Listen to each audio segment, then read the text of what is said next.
எல்லாருக்கும் வணக்கம். என் ஃப்ரெண்டு ஒரு லெட்டர் எழுதியிருந்தான், அதாவது ஒரு விடுகதை.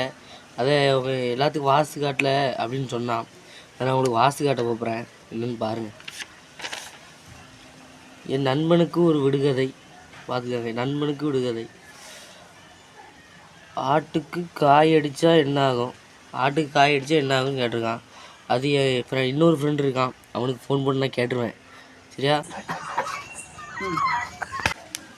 உங்களுக்கு தெரிஞ்சால் கீழே கமெண்டில் சொல்லிடுங்க. அடுத்தது இன்னொன்று எழுதியிருக்கான். மனுஷனுக்கு காயடிச்சா என்ன ஆகும்? பாருங்கள், ஒக்கால ஓலிச்சு. சரியான ஓலியாக இருந்திருக்கான். மனுஷனுக்கு காயடிச்சா என்ன ஆகும்னு கேட்டிருக்கான். என்ன ஆகும் சொல்லு நண்பா அப்படின்னு இருக்கான். மோரையும் பாரு, மூஞ்சி மோரையும் பண்ணி பருவலா. மனுஷனுக்கு காயடிச்சா இப்போ வாழ்க்கை போயிடும். கடைசி வரைக்கும் அப்படியே தான் இருக்க வேண்டியதான். உன்னை நான் நாளைக்கு போய் பார்த்துக்குறேன் காலை ஓலி.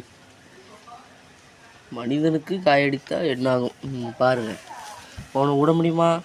முதல்ல அவனுக்கு போய் நாளைக்கு போய் காய் அடிக்கணும். அடிச்சிருவோம் நாளைக்கு. உங்களுக்கு இந்த விடுகதைக்கு அர்த்தம் தெரிஞ்சுன்னா கீழே கமெண்ட்டில் சொல்லுங்கள். நம்ம அடுத்த வீடியோவில் சந்திப்போம். பாய்.